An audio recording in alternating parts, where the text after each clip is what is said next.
They called me the failure of the family. Until William became the only one they needed, I always knew I was the black sheep of the family. While my siblings excelled in school, sports, and later in their careers, I barely scraped by. Every family dinner was a reminder of my inadequacy.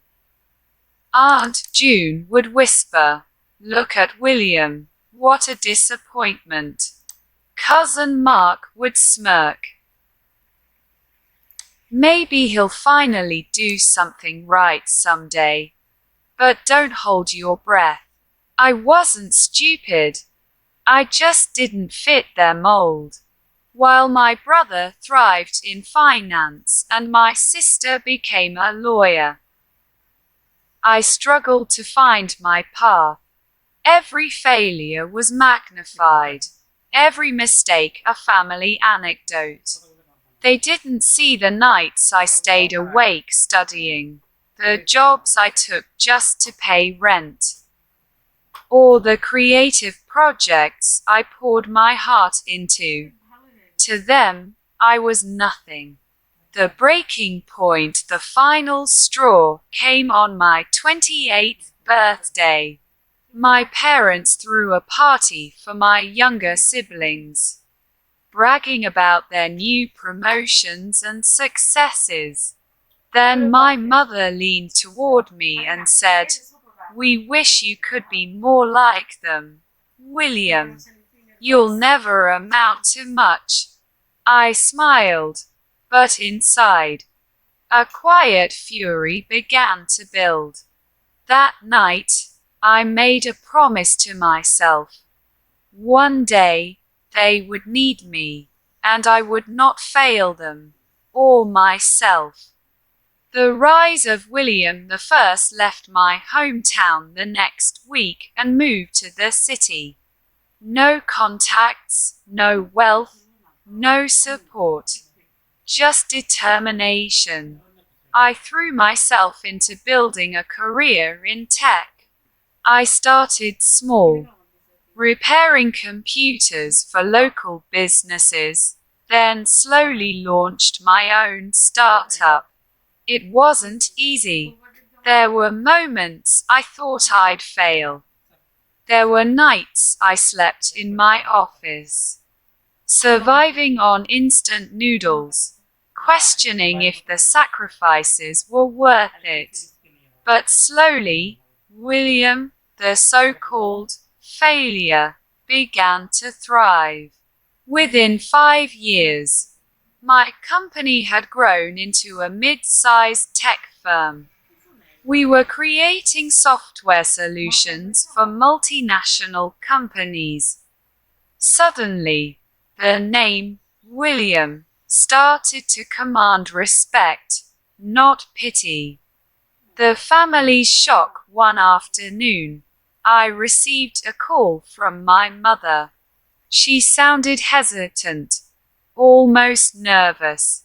"William, we need your help with something," she said. I smiled.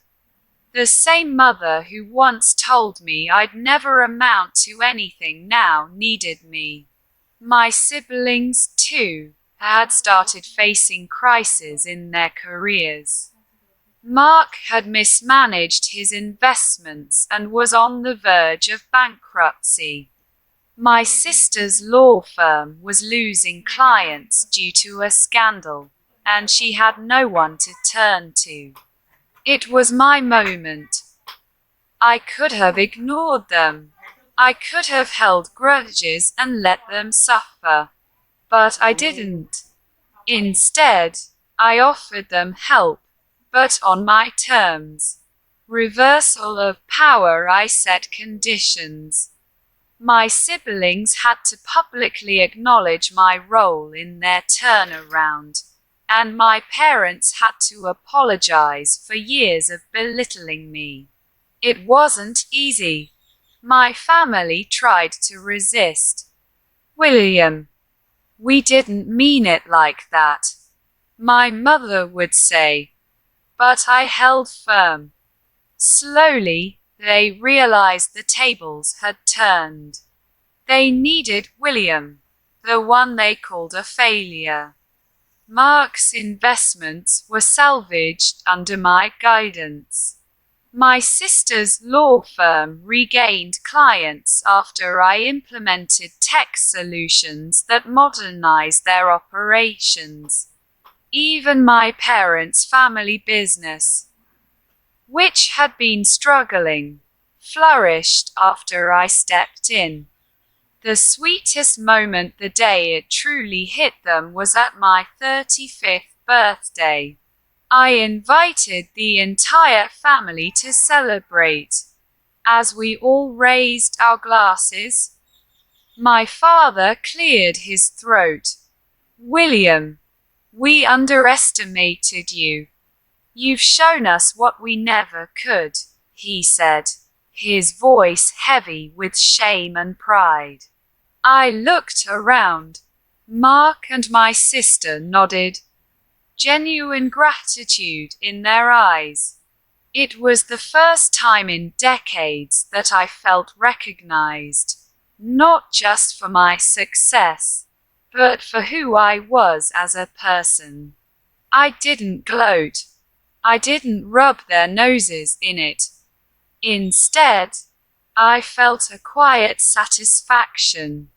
The family who once called me a failure had learned the hardest lesson.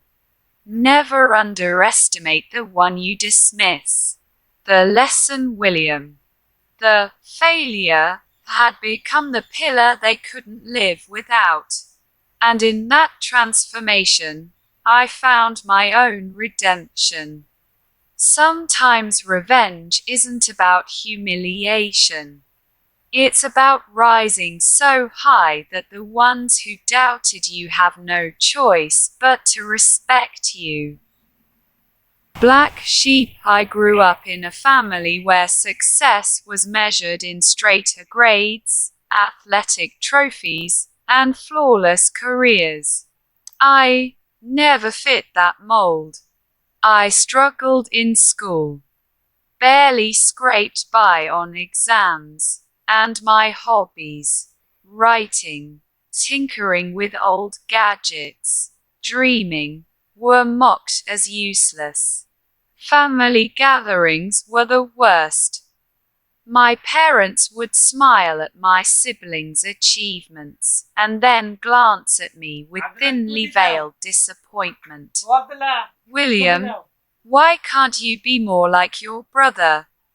They would say. Even relatives joined in. At 22, I graduated with a degree that got me nowhere. I tried a dozen jobs, none lasting more than a few months. Every failure was a reminder of what I supposedly lacked. But deep down, I knew one thing. My worth wasn't defined by their approval. I just didn't know yet how to prove it. Part 2. The breaking point. The final blow came at my 28th birthday. My parents threw a lavish party for my younger siblings, showcasing their promotions, their new houses, their perfect lives. Then, in front of everyone, my mother said, "William, maybe next year, you'll finally have something to show us." I smiled through the insult, but that night I made a promise. If they wanted to dismiss me, fine, but I would rise in a way that they couldn't ignore. I left town the next week, taking nothing but a suitcase, my laptop, and a stubborn will to succeed. Part 3. Building William. The city was harsh. I slept on a friend's couch, worked nights repairing computers, and hustled during the day to launch a small tech startup. Many nights, I wanted to quit. But every insult, every mocking memory, fueled me. By 33, my company had grown into a thriving tech firm, developing software that companies across the country relied on.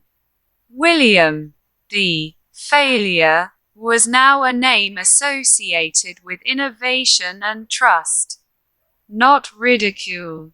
And yet, I kept my distance from my family. I didn't want to appear as if I was seeking revenge.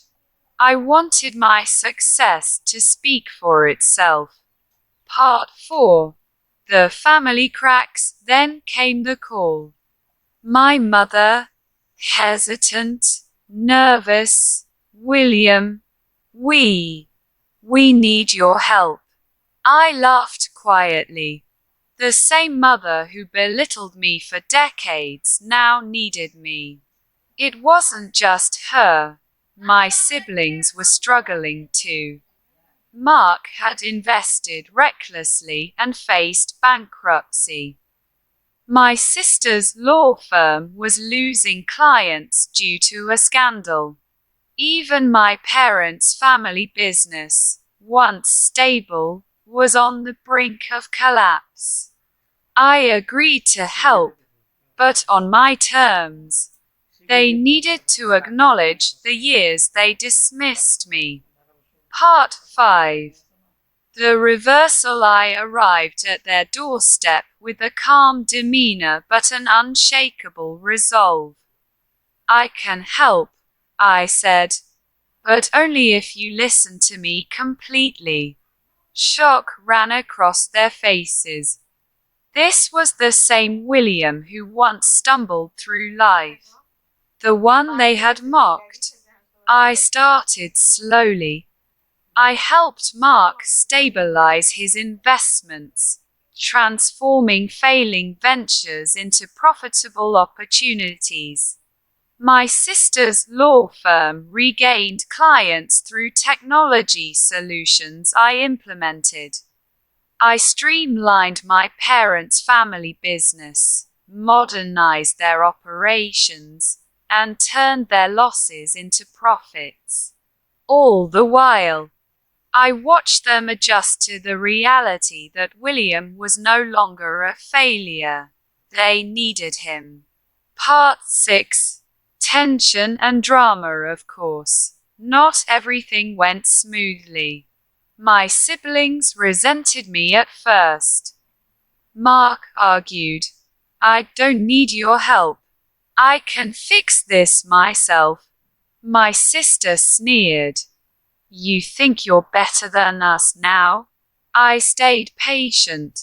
Every small victory I gave them a taste of independence. But I never let them forget who was in control. They had ignored me for years. Now they had no choice but to respect my guidance. Even my parents struggled. My father, who always scoffed at my ideas, now called me every morning for advice. My mother would ask me questions with hesitance, trying to reclaim some authority. But the power dynamic had shifted entirely. Part 7. The ultimate test. The ultimate test came when my parents announced a family meeting, supposedly to celebrate their achievements. I attended, wary. As the evening unfolded, they unveiled a plan to merge their business with a rival company. A risky deal that could ruin everything if done incorrectly. I knew it was my moment. Calmly, I presented a counterplan, detailing every step with data, strategy, and foresight. My siblings and parents were silent, hanging on my words. By the end, the plan was unanimously accepted. and the rival deal transformed into a massive opportunity, saving the family business entirely. The look on their faces was priceless. The family who once ridiculed me had just witnessed William's brilliance, undeniable and essential. Part 8. Recognition and closure. A week later, my father called me into the office. His voice was soft, almost ashamed. "William, I underestimated you. We all did. You've done what none of us could. I'm proud of you." Mark and my sister followed suit, each offering genuine apologies. My mother hugged me tightly, tears streaming down her face, whispering, "We never realized we were wrong." For the first time in decades, I felt seen, respected, and vindicated. Not because I humiliated them, but because I rose above every insult, every doubt, and every mockery. Part 9. The sweet lesson. William, the failure, became the one my family couldn't live without. I had turned every insult into motivation, every doubt into fuel. And in that transformation, I discovered the ultimate truth. Revenge isn't always about punishment. Sometimes it's about proving your worth so profoundly that the ones who doubted you have no choice but to respect and rely on you. The family that once laughed at me now celebrated me, not as a replacement for their failures, but as the irreplaceable force who reshaped their lives. I had become the only one they needed.